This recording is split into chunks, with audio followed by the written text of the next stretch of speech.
Hi, I'm Molly. And I'm Jamie, and this is our From the Pasture with Hired Hand podcast. As the owners of Hired Hand website software, we've been developing websites and creating internet marketing strategies for livestock breeders for the past 10 years. The majority of our customers are involved in the breeding of registered animals, such as Texas Longhorns, Highland cattle, horses, and white-tailed deer, where the pedigrees are very important. The From the Pasture with Hired Hand podcast examines many of the differences in raising pedigreed livestock for maximum profit. Join us and learn what we're covering today. Today I'm joined with Carolyn Smith and Cathy Ritter from Carving Creek Farm in Weatherford, Texas. Hi ladies, thanks for joining us today. Hello. I love your matching shirts, they're perfect. Oh, thank you. Thank you. We were afraid people wouldn't recognize us if we didn't wear them, so. And you said you almost wore your hat as well, right? Yes, I almost wore a hat because the weather's not very conducive right now. So for good hair. So You're neither. Well, why don't you start by telling me a little bit about yourself and your breeding program? well, we're sisters, and we got into Longhorns in 2014. We were looking at all different types of cattle, and we settled on the Longhorns. And she's an engineer and a computer engineer, and I'm a teacher, retired now, but we did not grow up with a farm background, so No. we were looking for something that was easy to keep. Yeah, our parents grew up in a small country town, and we grew up visiting grandparents every 2 weeks, and the thing to do was to go for a drive in the country, at lunchtime and look at the farms and the fields.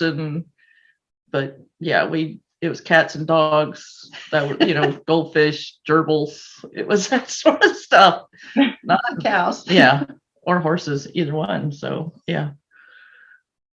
Well, that's very cool. And you said you're both retired or just one of you? Just me. Just her. Okay.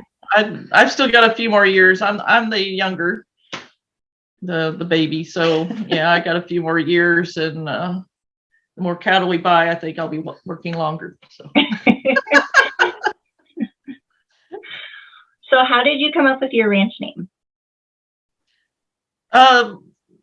We bought this property in 2015, or 2013. It was right before.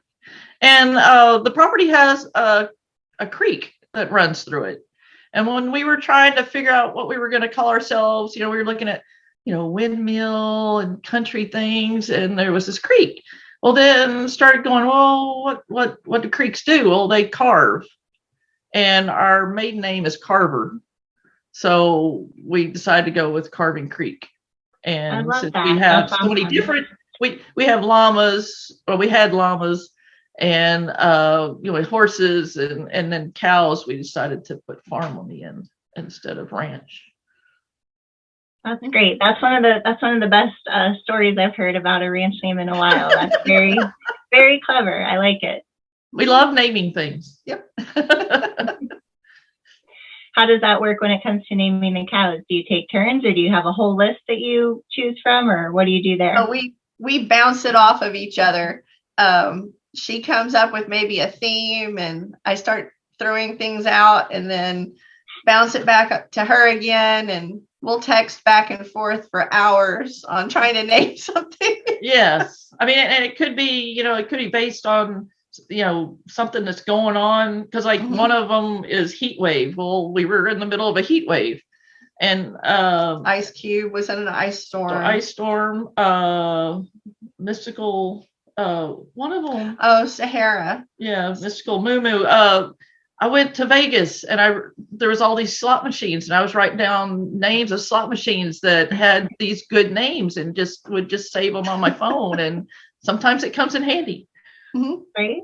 So do you have to see the baby to know what you're going to name it, or do you just have a list and the next 5 born, you're going to go down in this order? No, we have to see it. And sometimes we come up with the barn name before the real name, the registered name.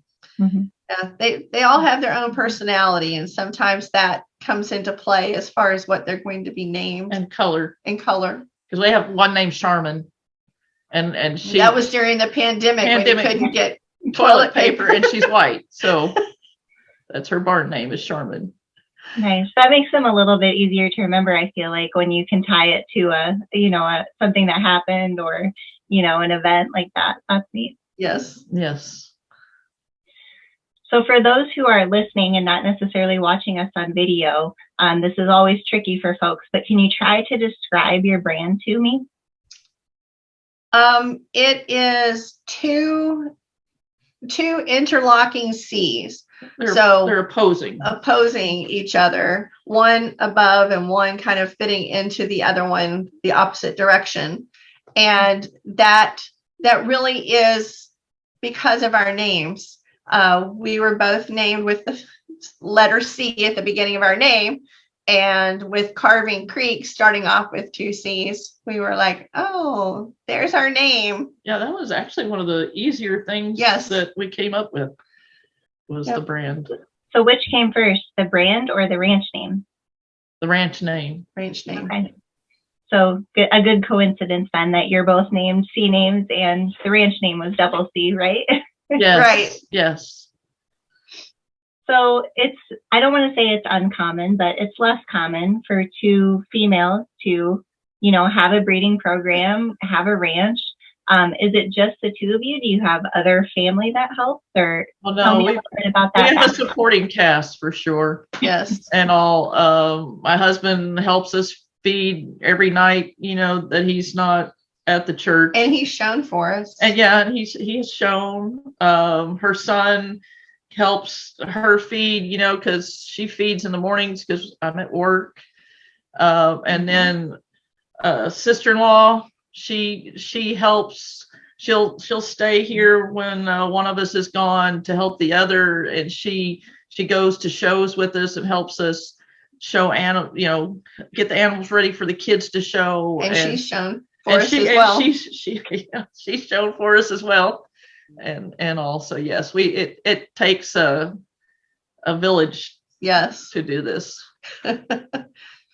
That's awesome. If you had to pick each of your favorite roles to play within, the farm, what would they be? Favorite roles. I like feeding the kids in the barn. Interacting with the little interacting with the calves, or show animals. The show animals. I really like prepping them at the shows, getting them ready for the kids to go show for us. I really like getting them cleaned and brushed and prepped, and I hate the bathing part. Cute. I don't like the bathing part. Don't like getting soaked. Exactly. You have some that are a little messy, huh? Oh, yes.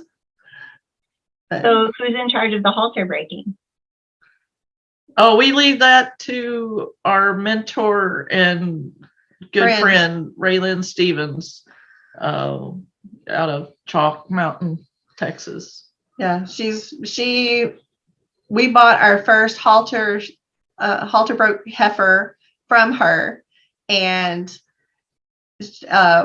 we learned that there was this group of women that were our age that were showing, going to the shows and training, and it was like cool, so we just take our calves every time and then bring them home, and we continue that. So that's awesome.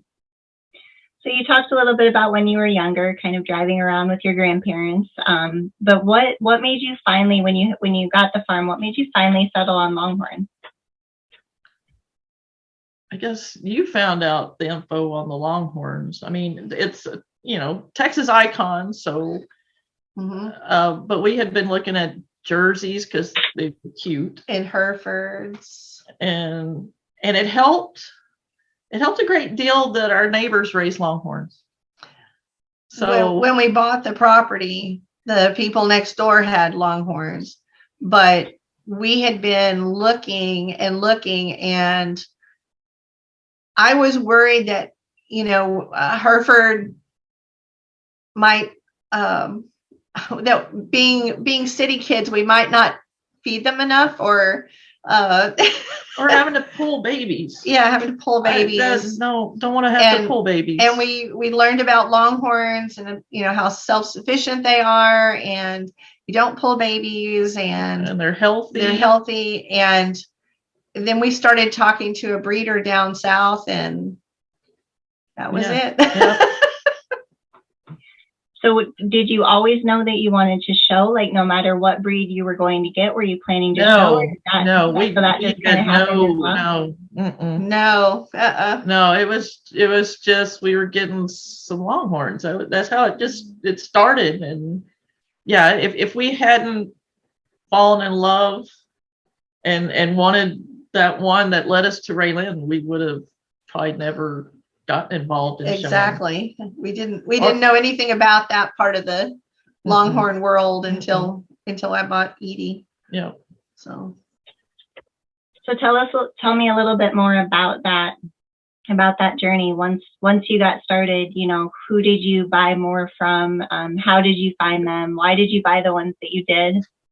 Our first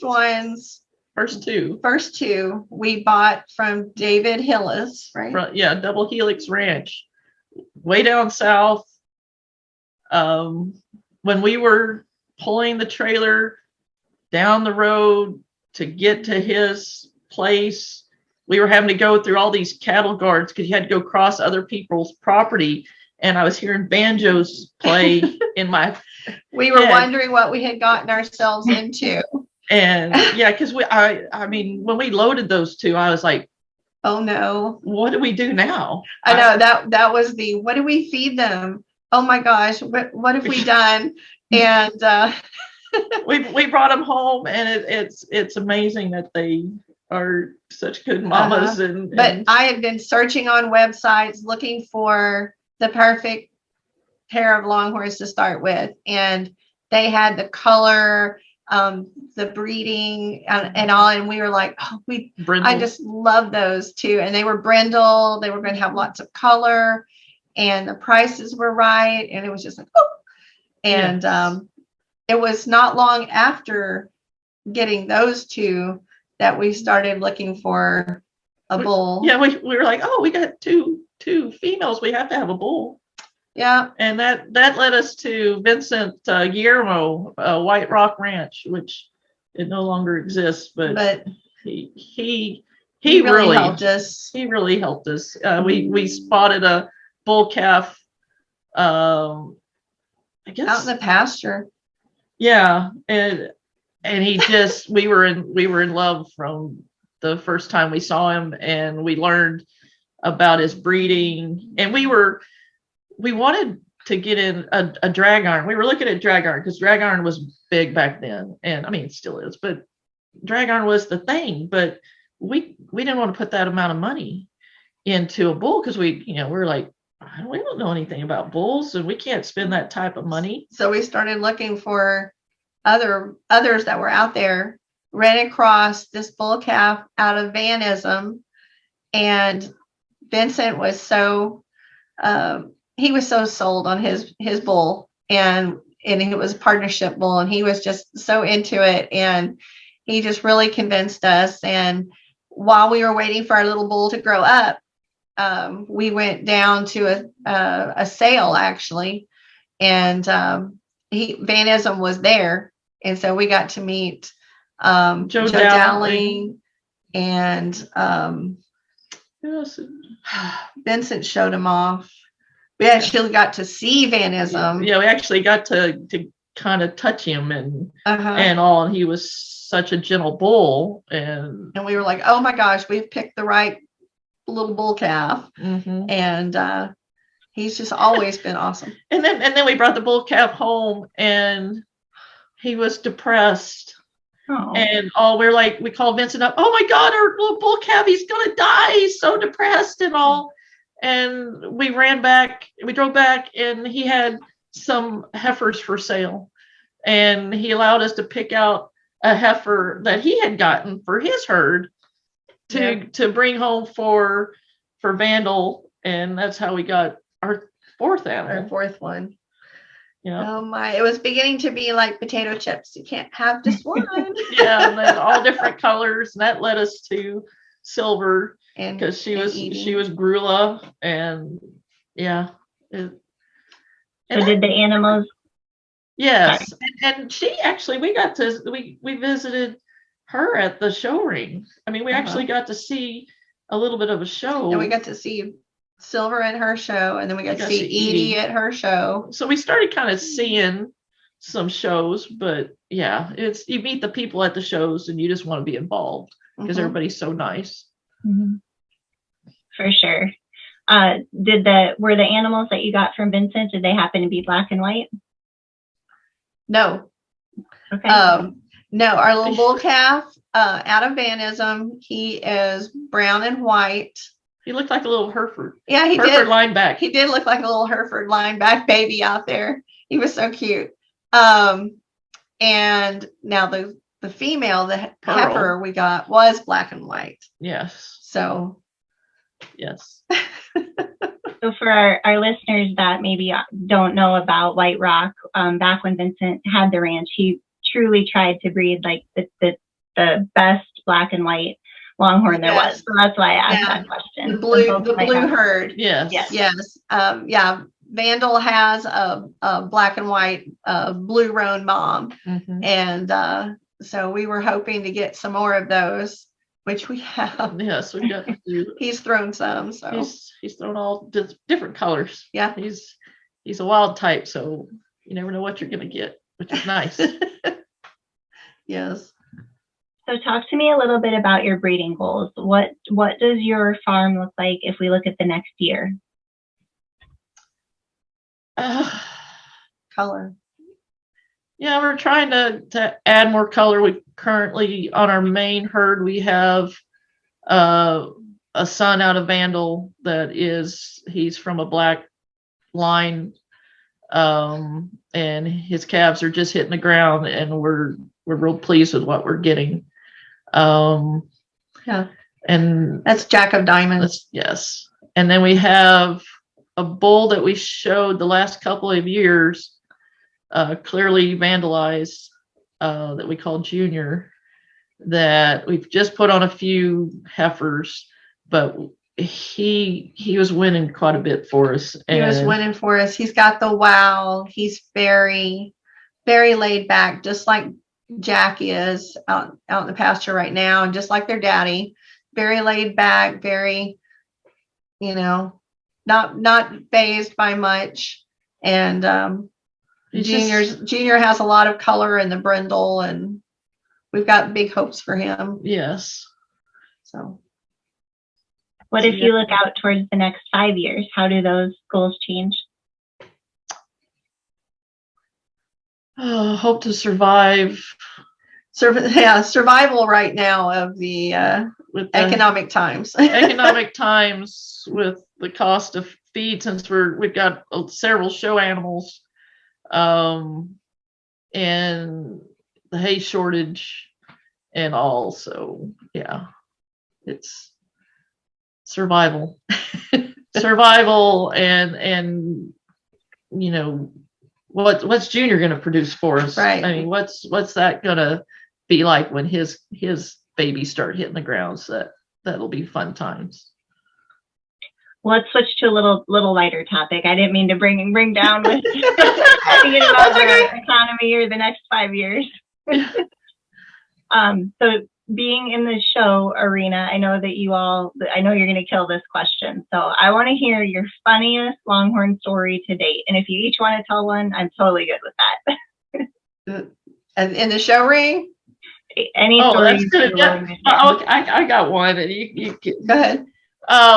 It would be my sister-in-law showing for the first time.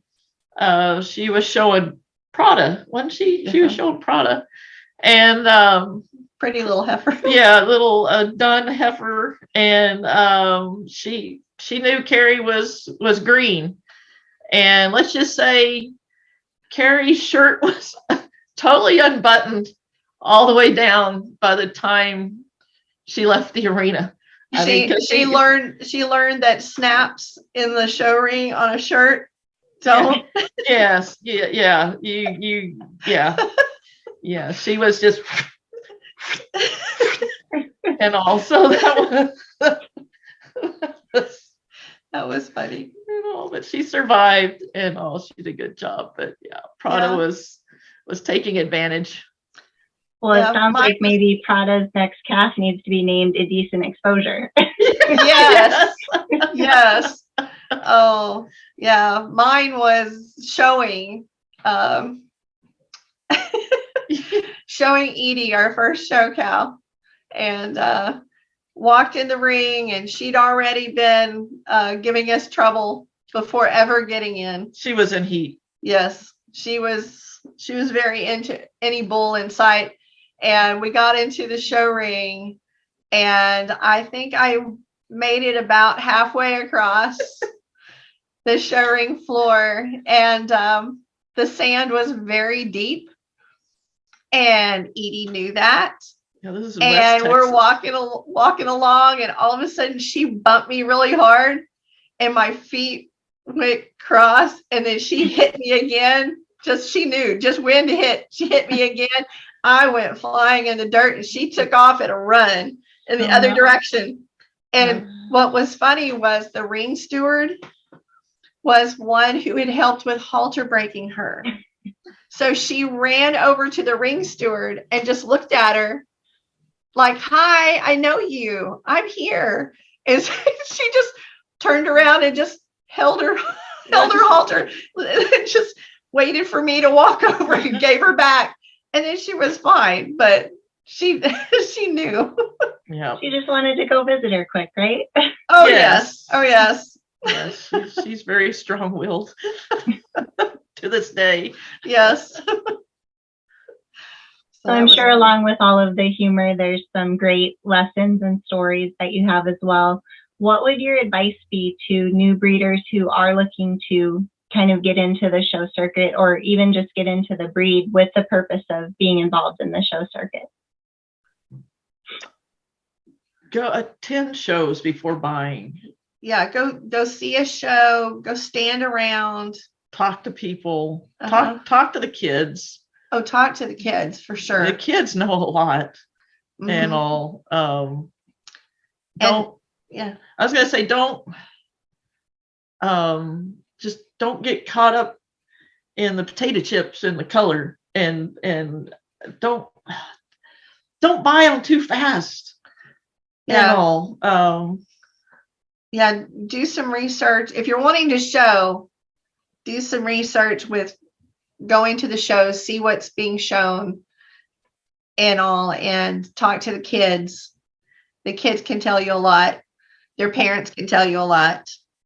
And there's different body styles, horn styles at the show. And you've got to realize, the show is part of it, but that's also what you're going to look at in the pasture. Yeah, there's an after the show world. So what you're showing needs to be something that you want to see later. Yeah. Not something you just buy for the show and then go, oh. Don't chase the ribbon. Yeah. Because you need to enjoy what you got in the pasture, not just. And sometimes it's not all about the winning. It's just participating, because the show people are just awesome. We love going to the shows. We love talking to the people that we've made friends with at different ranches and farms, and the kids as they grow up, and we know a lot of them, and so they're just an awesome little bunch. And we see them outside the show, at the store, and we, hey, everybody helps each other. Yeah, everybody helps each other, and so. I mean, we had a new breeder that came in to the last show, and he was asking us questions, and he didn't know what to do next, and all of that. And we were helping him and telling him what he needed to do. And he was very appreciative of the help, and we pointed him to some kids to help, and he did really good. I mean, he was showing his own cattle. So right. It's fun. It's a fun place. Yes. So if one of those new breeders came to you and kind of asked you, what would your ideal Longhorn be if you want it both for show and pasture? Does a specific animal come to mind that you could list off, or is it more traits that you would suggest to those breeders? Oh, Traits. Yes, traits. Yeah, because you gotta have a. Because I want a well-rounded Longhorn. I want one that has what they're looking for in the show ring as far as conformation, but is also going to have horns that go with that, that I'll be happy with out in the pasture. And there's, some that are going to have twisty horns, some that are going to have your straight horns, and talking to them about, what's your goal to look at? What do you want to look at out in the pasture? Because you've got this little heifer in front of you. They're perfect, but okay. They're going to grow up. They're going to grow up. So what do you want to see down the line? So it's like, don't just buy it because, ooh, they've got a great body. What else is going to happen later down the line? It's like, yeah, what's the udder look like? What the horns look like? And I also try to direct them to some of the training on the judges trainings and things that go on in the breed, and try to direct them to, kind of pay attention to that and listen to the judge. And I try to tell them every judge is different. So don't bank it all on one. Right. Right. So who is a favorite in your own pasture that you feel is about as close as you can get to encapsulating that total package animal you just described? Sophie in the back. Nora. Sock clear. Yeah, sock clear. Nora is JP Grand Marshal. Oh, that's her real name. Refuge. Gosh. Nora. EL. Refuge. Oh, gosh. Yeah, I know. I can't remember. You got too many when you can't remember. It's like, oh no. Oh yeah. We'll let you reference your website really quick so you can get the right name. Yeah. Go to the E's all the way to the bottom. It's easy when most start with. Going there. EL Marshall's Refuge. So JP Grand Marshal and JH Peacemaker's Refuge. For her. Yes. So if someone would go look at her on your website, what would be the traits that stand out about her? Nora, she's got awesome twisty horns. She's deep bodied, small feminine head, good udder, very clean. Yeah, all those things that you want in a cow. And then Sophie, sock clear. She's out of Clearwind. Yes. She's Clearwind. She's big bodied, gorgeous color, big udder, big horn bases, twist. Yeah, I got the Texas twist going on. Great mom. Mm-hmm. So both of them.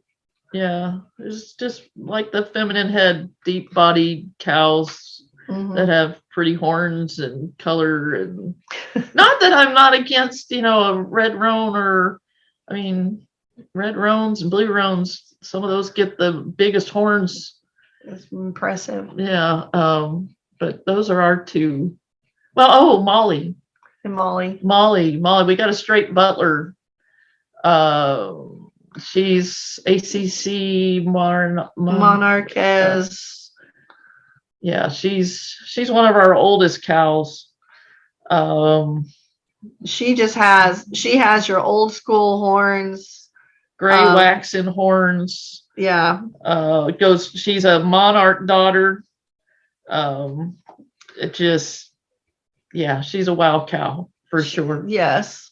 Solid white. Yeah, solid white. But the gray horns, the gray nose, the gray hooves, she's just gorgeous. Just a wild cow. So. Yeah. I feel like I can relate to wild cow Molly. Must be something Molly's have in common, right? Yes, yes. Yes. So what if I asked each of you, and you can only pick one, what if I asked you to list your all-time favorite Longhorn female, dead, alive, young, old? What would it be? Oh, it's the same one.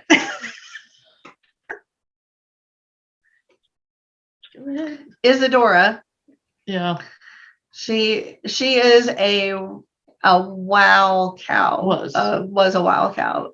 Butler, full butler, corkscrew horns, awesome color, wonderful body. I mean, just a wow cow. We missed out on getting her at an auction, and we've hated it ever since. We were too new. She was coming off. I think it was Hurricane Harvey had just happened down in Houston, and she lost her calf, right? She lost her calf. And it had drowned, they had huddled up, and it gotten stepped on in the huddle, and she was just skin and bones. She was underweight with the hurricane, not being able to be fed, and was caught up for the sale. She's beautiful. And we were inexperienced, and we're like, oh, I don't know. We were afraid we'd get her and she would die on us because we didn't know what we were doing. We were like, oh, we're gonna have to take her straight to Ray Lynn's because if we take her home, she's just gonna die on us. And that's when we've kicked ourselves. Yeah, and a friend of ours bought her. Yes. And he took her home, and oh man, once she got some victuals, oh my gosh. Every time we saw him, we're like, how's she doing? How's she doing? And he's like, oh, she's great. And we're like, oh. Yes. He showed us a picture, and we're like, oh man. One day we're gonna own a daughter first. So granddaughter, a granddaughter, or a something out of her lineage. Yeah, someday. So we just loved her. Yes. Bull. I don't know.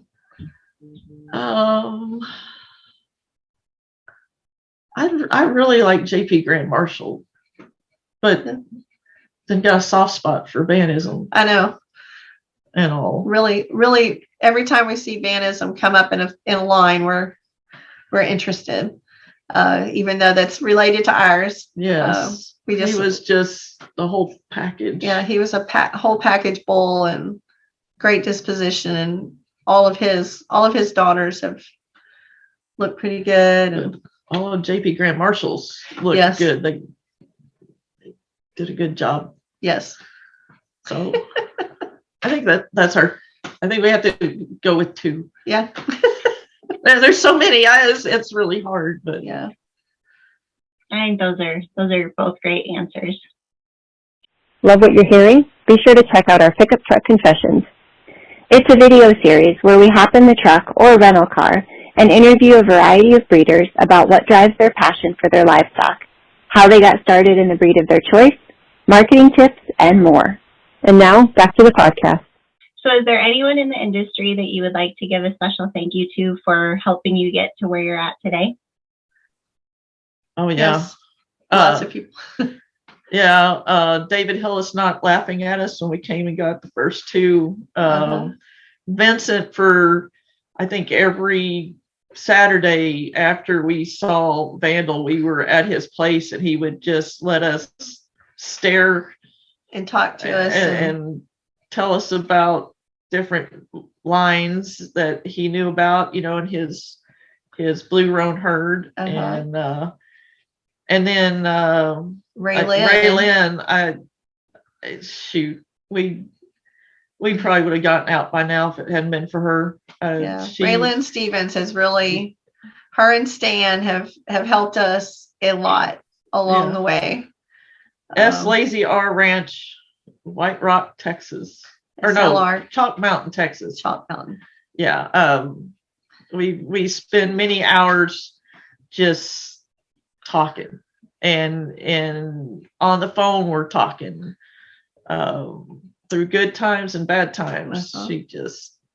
She's been there. Yeah. And then our neighbors, Ben and Phyllis Turman, BPT Longhorns. The knowledge that they've shared, and if we're like, help, they're over here. We watch out for them, they watch out for us, and it's helped a lot that we moved to where we did. We've got good neighbors. Yes. No, I think that's those. I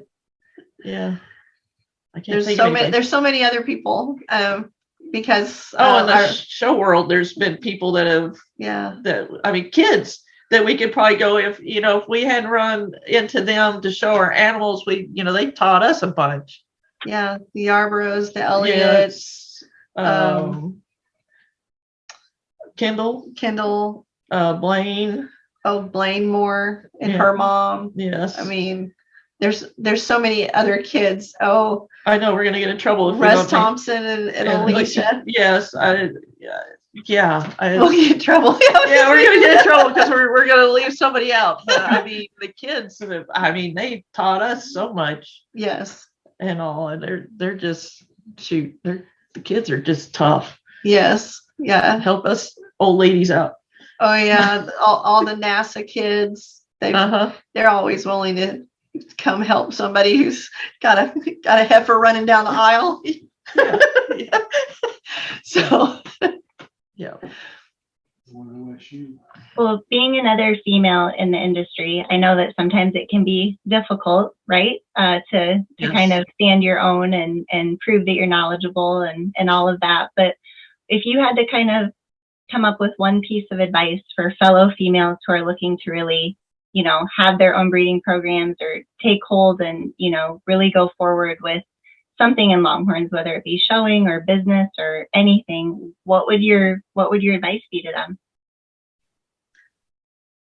You can do it. You can do it. Yeah, it's not a male female thing. It's if you love them and you have that drive, you can do it too. And don't let anybody tell you can't. Exactly. And there are plenty of helpful people out there that will help you along the way. There are great vets that will treat you just like they would any other rancher out there, and not talk down to you. The people at the show are always willing to help. We've run into so many really great people that they're like, wow, y'all do it by yourself?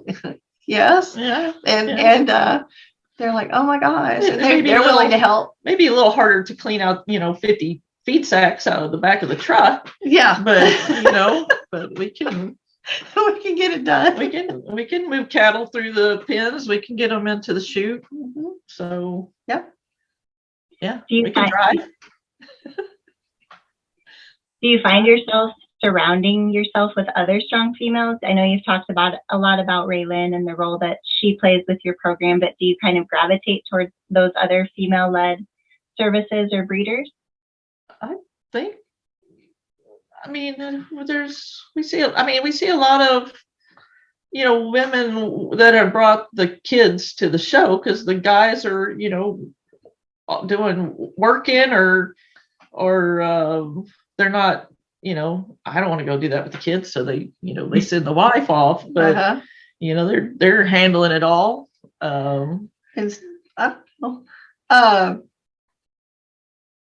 We've been comfortable just with everybody. I don't think we're not out there going, oh, there's a guy over here. We want to get we're not. Sex doesn't matter. We're anybody that's friendly to us will be friendly back, and we'll, we'll help if we'll help you. You help us. It's just This is a big family. Yeah. The Longhorn show people are just awesome. I mean, anytime at the show you need help loading, unloading, getting somebody clean that's being uncooperative, there's usually somebody around that's willing to help and jump in, volunteered to jump in and help. You don't usually have to really ask. People are always looking out for, We've been unexpectedly surprised by kids just jumping in to help. I mean, just we're wrangling one, and all of a sudden I've got a kid helping me, and they're like, hold on, let me do it.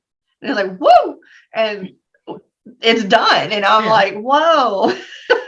So or got a flat, your muck cart has a flat, and here, I've got a air compressor out of my truck. Here, let's go.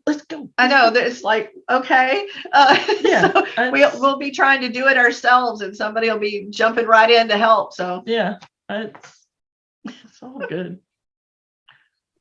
Well, let's switch gears and talk a little bit about your website and internet marketing and all of that fun stuff. So this is a new question we started asking this year on our podcast, but what's the average amount of time that you think you spend looking at Longhorn websites in a week? Too much. Well, it depends on the week. Sometimes, it's only maybe an hour or less a week looking at websites, and then other weeks it's all consuming. Yeah, it's surfing. Yeah, surfing.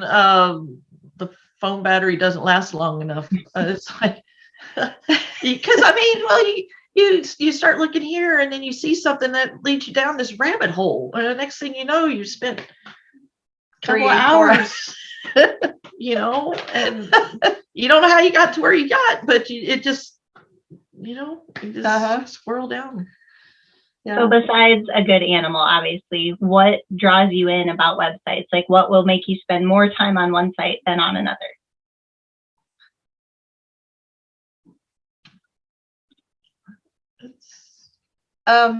Information, being able to get some information on the animal, their pedigree, being able to go back and look at their parents and their progeny, so I can kind of get a history on an animal. If I get to a website and it's the animal, end of story, I can't click and look at anything. Yeah, or then I'm going to go off trying to research that on my own, and I might not come back. Yeah. I might find something better out there. Updated photos. Get into a website that doesn't look like it's been maintained is annoying. Trying to chase down pricing. I want to see the price. I don't want to have to ask a gazillion questions. I don't know. But up-to-date pictures is the big thing. Yes. You find a 10-year-old animal and it's their baby picture. It's like no. And that's one of the hard things on maintaining our own site, is trying to make sure I've got the latest photos out there. Yes. Because some of the cows don't want to be photogenic. They've been to the show ring. They know how to stand. And when they see that camera, they go, oh no, and they do their best to move thetheir feet. Yeah, I'm not going to show you I'm not going to show you my udder. You get on that side, I'm going to hide my udder. It's like, you were shown. Stop that. And they do it, or they refuse to look at you. or you're being photobombed. Oh yeah. Yeah, something that you don't want in the background. Or they're going to go stand in a pile of poo. Yeah. Have to go chasing babies. Yes. The babies never want to have their picture made. Yeah.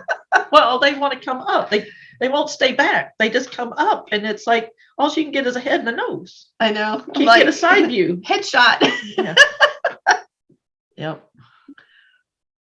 So, what about social media? What's your go-to social media for both finding new animals as well as promoting your own? It's been Facebook. we're trying to promote more on Instagram. Uh-huh. She has the Instagram. We've downloaded TikTok. Yeah, we've downloaded TikTok, but I haven't really used it yet. I feel like you both would kill TikTok. You should definitely start. We're trying. The hardest thing is with me working and all. It limits the time that we can get together and I'm trying to create content and send it to her to be approved and all before I post it on Instagram or on the Facebook page. And I can't.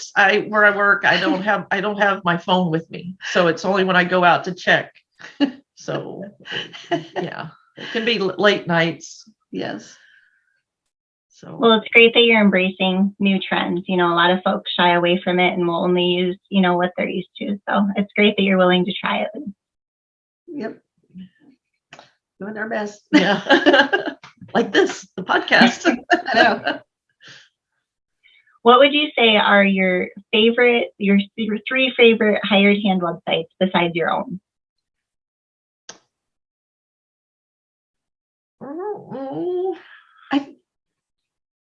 I don't know. I like going on to Lonesome Pine. Yeah. I mean, it's mainly people we know that we go on to their sites. We've been on the EJS, Longhorns, and um, I don't think we have a favorite. I mean, it was because we're bouncing from from site to site, and I see little bits and pieces that I like from theirs, and then I try to do that on ours. And I mean, if you go there, they got pictures for all their animals. They're fairly up to date, and info. I like the website. If I get there and it's just a bunch of words and no pictures to content to go, then I'm like, I move on. So or like they've posted babies on Facebook, calves, and then I go to their website to go look for more information and it's not there. Nothing. Yeah. I'm like, well, what happened there? Yes. So I don't know. I really don't have. Yeah. How long has your own hired hand website been live? Oh my goodness, 4 years, maybe 3-4 years. Because we started. She has developed websites for businesses, so we started off with her trying to do our website and maintain it. But it was a lot of having to link to other people's websites for animals because we didn't have like a database set up or anything like that. And it was getting out of hand and really fast. And I couldn't help. We couldn't both work on it. It was, I'm going, hey, you need to get this updated. Hey, and she's trying to take care of kid and the husband and and the cows. I was still working at that time. And so that's when we finally everybody was telling us how wonderful Hired Hand was and how easy it was, and you need to do this. And you go to Hired Hand websites and you knew how to get to things weren't hidden or anything. Exactly. And I think we'd been to a Hired Hand like promotion thing at one of the shows, and it was like, oh my gosh, that's so easy. I really want to do that. And so we finally said we need to do that because ours is out of control. Yes. I could not keep it updated. so now it's nice because either one of us can go out there and update pictures, and or hey, we need to go add words to some of them to say hey, expecting a baby this such and such time out of this bull, so it's made life better, and I don't have to bitch at her as much. Exactly. So what I just heard is we saved a sister's relationship, right? Yes. Yes. Yes. Now you can fight over other things like who has to get out and open the fence and all of that. Yes. Yes. Yes. Who gets to drive the tractor? Yes, who's going to walk through the mud right now? Well, as we wrap up here, is there anything else that you'd like to share with the listeners about your website, your breeding program, anything that we didn't cover?